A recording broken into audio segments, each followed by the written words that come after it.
Hey everybody, thanks for joining today. We're talking about stress. Who doesn't have stress, right? We all have stress. I'm pretty sure we could all agree that not having stress is not possible. We have stress actually to help us.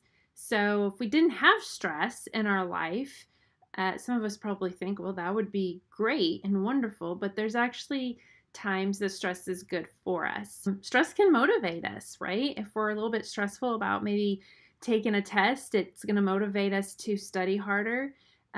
Stress helps us know when there's danger. If you go back to the whole fight or flight theory, which I know a lot of people know, it kind of brings us back when we were cavemen, if you will, or even today when we're out in nature, right? We have a threat. Maybe we have a threat from another animal. It's a bear, or back in the day, it's a lion or a tiger. Animals have the same stress response in order to fight or flee when they're in danger. So stress is good. It warns us that there's potentially something that our body needs to be ready to be active for. When we go into fight or flight response, our whole body will respond. Our blood pressure is going to change, our heart rate's going to change, some of our systems are going to slow down, like our digestive system, in order to give more blood and fuel to our body, to our muscles, and to our bones in case we're going to have to run or flee or fight. So that's kind of a good stress. And normally that stress only lasts a few minutes, hopefully, right? You're not fighting continually like that for your life. But what's happening today with all of us being in such high stress mode, we're kind of putting our body, not kind of, we are putting our body into a constant form of fight or flight. Even though we're not physically having to fight off a bear all the time. So when we are in fight or flight, it throws our body out of homeostasis. So we're not in balance. Our temperature is not right. Our systems aren't functioning in an even keeled balance the way that they should be. Your body's gonna let you know when you're having too much stress. So when we have headaches all the time, when we have tension in our shoulders, when we have high blood pressure, that can be when we're having um, stomach aches for no apparent reason. And this goes for kids and adults, right? A lot of times we hear kids say, I have a stomach ache.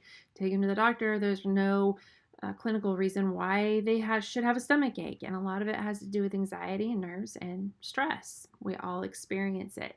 So being very aware of your stress, how your body's responding to stress, can then help you figure out things to do to alleviate the stress in your life. You can't get rid of it, but we can sure work against it. So, for instance, let's use having an upper respiratory infection, right? We have a cold, we don't feel good, we go to the doctor. The doctor is going to give us antibiotics to treat that infection.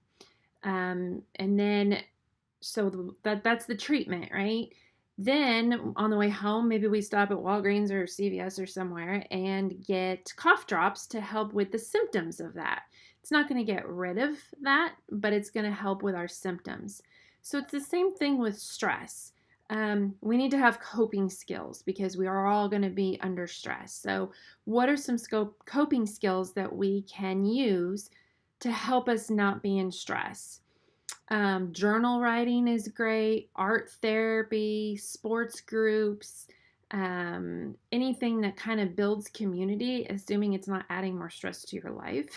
Sometimes our groups can add stress to our life, like family, or work, or church organizations. You know, sometimes we get involved in things that we think are going to help alleviate our stress, and in fact, they end up causing us more stress. So being aware of that and being able to say, no, I can't be a part of that anymore because it's adding stress to my life. And you know what? That's okay. It's okay to say no, I promise.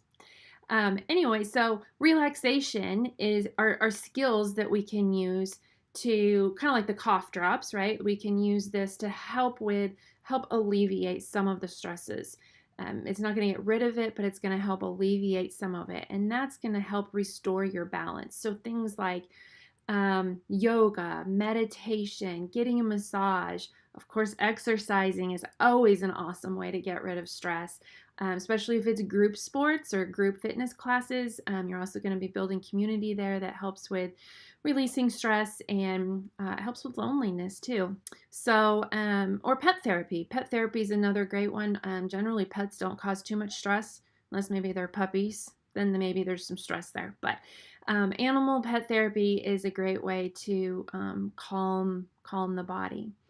I'm actually going to be posting this week a guided meditation for you to use. It's my voice in a very monotone voice, soothing voice. Feel free to listen to it when you're feeling stressed or even when you're trying to fall asleep, when you're just needing to bring down those stress levels. It's about a 12-minute audio. It's going to be on SoundCloud that you can download and listen to at any time.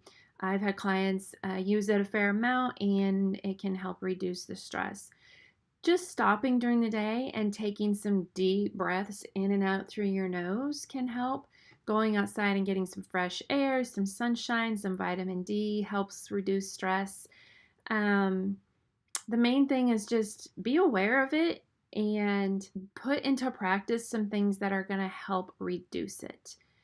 Saying no, like I said, is okay, and saying yes to things that are more positive. Saying no to negative people in your life is okay, and saying yes to more positivity in your life. I know a lot of what I said today is easier said than done. It takes practice. Listening to the guided meditation I did takes practice to clear your head, to actually focus and just let go of stress. But if we don't start dealing with our stress, it's going to kill us. It'll be a slow death probably, and you're going to have a lot of warning signs beforehand that you need to be taking care of your stress, some of those things I listed before. So do what you can to help stay unstressed, even though we know it's not always possible, because we have to drive in traffic, and we have teenagers that drive, and we have babies, and we have jobs, and we have family. But figure out things you can do to help alleviate your stress. If you need more tips on this or need someone to chat with, you can always call me. I also encourage counseling, therapy, cognitive therapy is all great, especially if your stress is starting to lead into severe anxiety or depression. We need to be talking more and more about mental health, because mental health it's a serious problem in the world and in our country for numerous reasons. So reach out to me, reach out to somebody to help reduce your stress. Thanks for watching.